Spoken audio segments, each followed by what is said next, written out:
Chapter 18. Wait a minute, I said. What did you say? We did what you told us to do, he said. We got out of town. We went camping. That monster of a woman showed up with 2 henchmen very early this morning. They took Lisa. She said if she didn't get her thumb drive, they would kill her. I told her I didn't know where you were. She said she would give me more instructions tomorrow, and if I couldn't find you, it would be too bad for Lisa. Luckily, I remembered to check my Yahoo email. Shit, I said. Did you call the police? No, she said Lisa would die if I did that, he said. Don't worry, I said. They need her alive. Call me as soon as you hear back from her. I will, he said. I don't have to tell you how much she means to me. I know, I said. I will do everything in my power to keep her safe. I hung up. Annie looked at me in shock. The shit just hit the fan, I said. You should call the FBI, she said. They have experience with kidnappings, and we can't do much from here. I'm sure Parker has connections in the FBI and many other government agencies. I said, do you think they could have found them at a campground with no communication devices on them without government assistance? Besides, they are coming here. They know I'm here. Maybe they don't know exactly where I am, but I'm sure they've learned I returned the rental car by now. She also gave Alex until tomorrow. That's probably because they will spend today driving Lisa up here. What do you want to do? Annie asked. I don't know, but I'm getting hungry, I said. Let's get a bite to eat, and we can talk about it. I know a nice Italian place, she said. After a few minutes, we pulled into a shopping center. It was shaped like an L, with a supermarket on the left and many smaller stores taking up the rest of the space. The Italian restaurant was between a cell phone store and a nail salon. It had a vinyl cutout of a fork with noodles hanging from it on the window. It had a name like Pasta Luigi's or something like that. It was a small place with only a few tables, but we managed to get the only table by the window. The waitress came over, handed us menus, and said, Welcome. Can I get you something to drink? She was an older lady, perhaps 60, with an Italian accent. I'll have the Pinot Grigio, Annie said. I knew nothing about wine, so I just said, I'll have the same and some water, please. Okay, she said. I'll give you a couple of minutes to look over the menu. When she left, I said, I told Alex not to worry, but the truth is, I don't know what to do. These people are killers. If I give them the drive, they will probably kill her anyway. The fact that I have what they want is why she is still alive. Hell, it's probably why I'm still alive. Annie put her hand on mine and said, If you were confident that they wouldn't hurt her if you gave them the drive, would you do it, knowing what they could use it for? If you are asking if I would risk handing over control of this country to a cold-blooded narcissist in exchange for Lisa's life, I would say yes, I said. I know that I am being influenced by emotion, but I also think it is like trading a certain bad thing for an uncertain worse thing. If we can save Lisa, there will still be a chance that we can stop Parker too. So, we just need to figure out how to make the exchange in a way that would guarantee her life.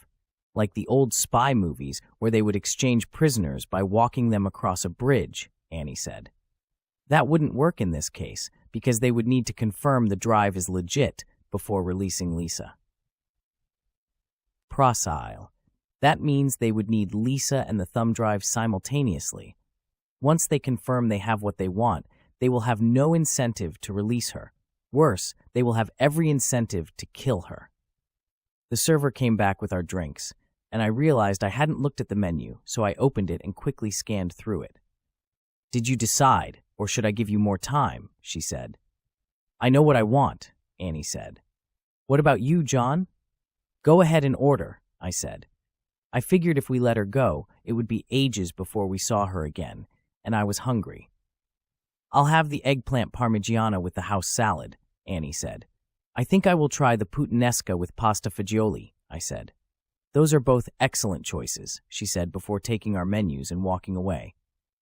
Do you think if I ordered hot water and ketchup, she would say that was an excellent choice? I asked. Well, that would depend on what brand of ketchup you ordered, Annie said, and we both had a good laugh for a change. Back to more serious matters, Annie said. I've accumulated some personal days. I'm going to take a couple of days off until this matter is settled. I appreciate that, but if something happened to you, I couldn't live with myself. I welcome your ideas, but I need to do this alone. Don't be chauvinistic. I'm not a damsel in distress. I can take care of myself. I'm sure you can, but you are mortal like everyone else. So are you. Don't you think I would feel the same way if I let something happen to you? I hadn't thought of it that way. I'm sorry, I said. I should have considered your feelings. Okay, we will work this as a team, but we will take no unnecessary risks. Agreed, Annie said. I have a few ideas. Nothing resembling a plan yet, but a start, I said. Okay, let's hear 'em. First, we need to control where the exchange is made. I said, they will resist it.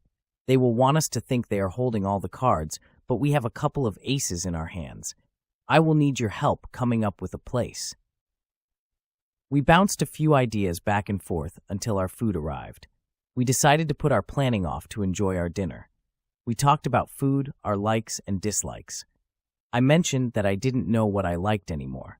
We talked about family. I learned that Annie had an older sister who married an oil worker and moved to Alaska. I also learned that her parents divorced 2 years ago and sold the home where she grew up. They both still lived nearby and got along well, but she had no place she considered home anymore. We finished our dinner, paid the bill, and headed back to Annie's apartment. Bruno was thrilled to see us. Once Bruno settled down, Annie and I kissed, then kissed some more. I started to remove her shirt, but she stopped me and said, "Not now. Bruno needs a walk. Can you take him out? I'll take a shower while you're gone." I was hoping to shower with you, I said. The last time we did that, there wasn't much showering going on, she said. The best kind of shower. Just go, and don't dilly-dally. I'll be waiting for you. I took Bruno out for his walk. The sun had gone down, and the last hint of twilight was on the horizon, but the apartment complex was well lit. Bruno made sure he marked a few bushes and then pooped. I picked it up and dropped the bag inside one of the pet waste receptacles that were scattered around the property. I didn't want to spend too much time away from Annie, not then, so I brought Bruno back inside. When I got back inside, I put down some food for Bruno and walked into the bedroom. Annie had a towel wrapped around herself and brushed her hair while sitting in a chair at a small dressing table. "The shower is free," she said, without looking back. "Don't make me wait too long." That was a challenge that I happily accepted. I showered quickly, dried up, brushed my teeth, and found Annie in bed under the covers with the light off. I turned the light on and said, "Sorry, but I want to see you." I pulled the covers down, and this incredible feeling of good fortune came over me. I knew tomorrow would be different. Tomorrow could be my last day on Earth, but that night there was just her and me, and I intended to make the most of it. This audiobook continues on the next video. For more information on this book and others by this author, please visit charleshuss.com.